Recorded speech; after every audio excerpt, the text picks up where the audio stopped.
क्या आपके घर में छोटी सी बात को लेकर बड़ी लड़ाई होती है? ये समस्या काफ़ी घरों में पाई जाती है। पति पत्नी दोनों साथ रहते हैं, फिर एक दूसरे की जो समझ है उसमें कोई ना कोई कमी होती है और इसके पीछे गुस्सा आता है। पर गुस्से के पीछे क्या कारण है ये जानना ज़रूरी है। दंपति यानी पति पत्नी के बीच में जो एक कम्युनिकेशन गैप, एक्सपेक्टेशन और इमोशनली नीड की जो आवश्यकता होती है उसमें कोई ना कोई कमी और उसकी पूर्ति नहीं हो पाने के कारण ये लड़ाइयाँ होती है। ये सब जानने से पहले अगर आप मेरे चैनल पर नए हैं, चैनल सब्सक्राइब करें, वीडियो लाइक करें, अधिक से अधिक शेयर करें। मैं डॉक्टर गुरनाथ सिंह राणावत, साइकोलॉजिस्ट और डाइटिशियन। आज आपको बता रहा हूँ झगड़े क्यों होते हैं पति पत्नी के बीच में। ये एक रिश्ता ही नहीं बल्कि भावात्मक संवाद, सम्मान और एक दूसरे को समझने का, सुरक्षित रखने का, भरोसे का वैवाहिक जीवन है। और इस प्रकार से साथ रहते हुए दो अजनबी की भांति रहे तो निश्चित है कि कलह बढ़ता जाएगा, मनमुटाव बढ़ेंगे, जिसके कारणों को जानना जरूरी है। ये 7 जन्मों का संबंध है। पहला, कम्युनिकेशन की कमी। जो एक कम्युनिकेशन गैप होता है उसमें जो एक संचार वार्तालाप का स्तर होना चाहिए वहाँ पर कमी होती है। एक दूसरों के बोलने की जो क्षमता होती है पर दूसरे साथी के भावनाओं को समझने का प्रयास नहीं किया जाता है।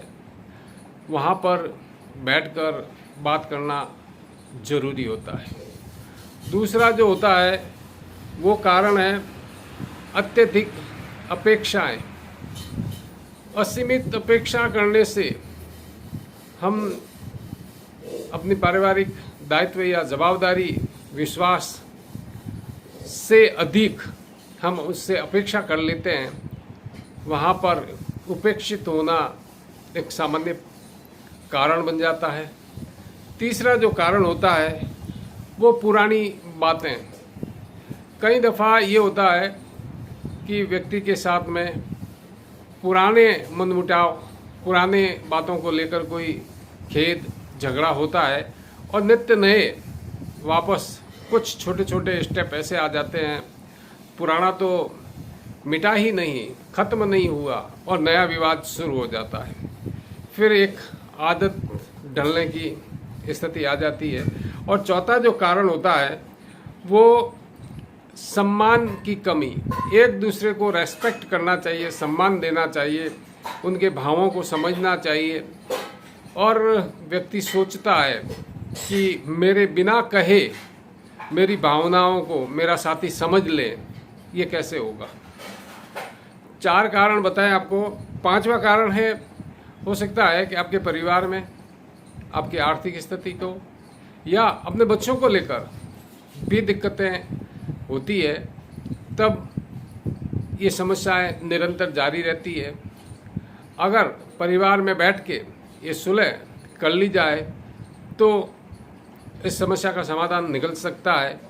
और अगर नहीं हम किसी का आक्षेप करते हैं तो हमारे जीवन की ये कठिनाइयाँ कैसे दूर होगी।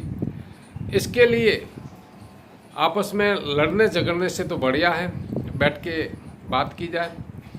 परिवार के किसी सदस्य से अगर वहाँ पर सुलह नहीं होती है तो हो सकता है कि आपको एक अनुभवी काउंसलर की आवश्यकता है, साइकोलॉजिकल असेसमेंट की आवश्यकता है, जो आपके विचारों को सही दिशा दे सके।